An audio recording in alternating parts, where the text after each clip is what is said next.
What is going on, guys? Welcome back to the channel. My name is William Bootsy Blandon. I want to talk really briefly about this EIDL Income Disaster Loan Grant. For those of you who don't know, if you were a gig worker and you filed for this EIDL grant, you got $1,000. Now, I recently got my second email from the SBA. I got the first email that a lot of you already know about, where you had to put in your projected figures of earnings and so forth for 2019, 20, and parts of 21. I got that email. I got a new email, and it looked like the when I originally got my loan and the $1,000 grant. It's in that same portal.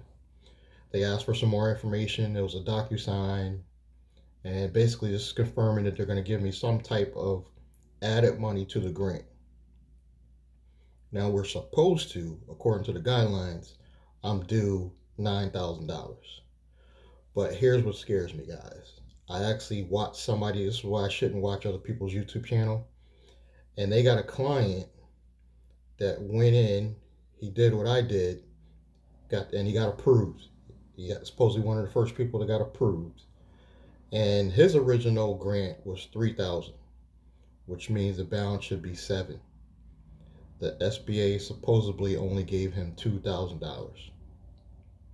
Now I cannot confirm this because I'm watching somebody else's channel. This is hearsay pretty much until I get my approval or confirmation that they're going to screw us again and give us a lesser amount. I can't say that as of right now. And I don't know what today's date is, but it is Thursday the 20 something. I'm not sure what today's date is. I don't have my other phone in front of me. But that would be really screwed up if the SBA is playing games once again. When these big corporations, they're getting their EIDL money. They're getting hundreds of thousands of dollars. And supposedly all these new grants are targeted for low income communities. And guys, my business was in Bridgeport, Connecticut. If you know anything about Connecticut, you know that's low income. It's gotta be. Um, I'll keep you guys updated and posted, if I even get approved. But if I get approved for anything less than $9,000, I'm going to be pissed. Because all this talk about stimulus and grants, everybody's saying that in the guidelines is specifically saying we're going to get the balance of the $10,000, regardless of how many employees you got. Everybody's supposed to get a full 10,000. So if you got 1,000 like me, you're supposed to get your 9,000 balance. So if they send me something small like another 2 or another 1,000, guys, I'm gonna be pissed. Yeah, if they send me around half of that, I'll take it and shut my mouth. I'll still be a little upset, but I'll take it. Obviously, I'm gonna take whatever they give me, but you know what I'm saying. I probably wouldn't flip out if it came and it was like 5,000. But if they send another 1,000, guys, that's like a slap in the face as far as I'm concerned. It really is. And I am going after the new PPP.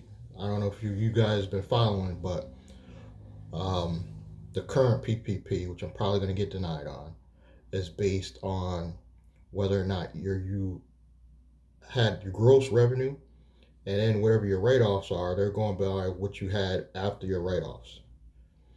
Biden's new thing that he just put in, he's got where the small business owners could go on the gross revenue before write-offs, which is going to help a lot of Uber, Lyft drivers, small entrepreneurs like myself get more money. And according to my gross revenue, I will be due to get like a little over $7,000 if they go by the gross revenue, which is better than getting nothing. I would get nothing because I had write-offs for this current PPP. This is the second PPP we're talking about. So technically, even though I put in my information with the gross, I'm gonna get denied on this PPP because it was a sole property. I was just doing it as a sole prop, Uber and Lyft driver, and they go by the line 31 on your Schedule C after your deductions. So if you wrote off all your stuff, like Uber drivers, we're broke, so we got to write off everything possible, and it doesn't show a profit. I didn't show a profit. So, but with Biden's second round PPP, it's going to go on the gross, which I made about 36,000 just doing Uber. Well, yeah, just doing Uber, not even including my Lyft earnings. I made about 36. So with Lyft, it probably was another couple thousand more, maybe. But you see where we're at with this SBA stuff, you guys. You can't count on it. So why am I telling you this stuff? The only true way to get ahead in this country, I believe, is to start a business. Yes, I'm not telling you don't go after funding, but you have to be selling something. You have to.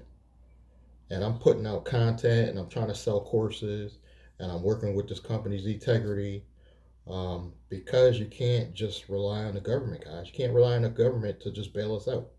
I mean, we kind of are relying on it because we're hurting so bad, but you got to start building corporate credit. Right now, personal credit repair is horrible. When I tell you it's horrible, guys, it doesn't matter what company you go with. Corporate personal credit repair is slow right now because of COVID. Corporate credit is just an easier avenue to build corporate credit, than personal right now. Your personal could be absolutely horrible, but if you have a business generating $5,000 a month through Stripe, for example, through PayPal, for example, and then it goes to your business bank account, you have like 3 different loans that you'll get approved for with no PG. So corporate credit is an easier avenue right now to get than even personal loans and credit right now. I'm getting offers for personal lines of credit, but they're small, guys. 500, 1,000, because the banks are kind of pulling back on the personal credit. But business credit, as long as you show revenue, you're good. So why am I telling you this? It's time to start a company, whether it be a holding company or just a regular operating company. The time is now. Get it now. Don't wait, because even though you might not get approved for this stuff that I'm trying to get, doesn't matter. Get started now, because in 6 months from now, it's not going to get any easier, guys. You know, this year, 6/29 of this year, my holding company will be 1 year old already. The time has just gone by. So I just wanted to let you guys know that, and stay in. I understand you're in the struggle, but keep doing, keep grinding, get those side hustles going. Start an operating company or a holding company. I have a course that's going to help you with some basic fundamentals about starting your own company. And the course is not going to answer all your questions, but it's going to give you some basic fundamentals on how to structure a holding company. It's called the Hustler Holding Company course, listed below. Got some other great links below. For those of you who do want to contact me, in the past, I was really hard on people contacting me, and my fee to even get me on the phone was actually $100. I've cut that in half because I know everybody's struggling. So it's $49 to get me on the phone. The course is only $49 as of right now. If you buy the course, you don't have to pay a $49 to get me on the phone. Once you get in and get the course, I will give you a free call, or you can call me, because in the course I give out my number. And you could just call me free, ask me whatever questions you want to ask me about what it's going to cost to structure a holding company or operating company.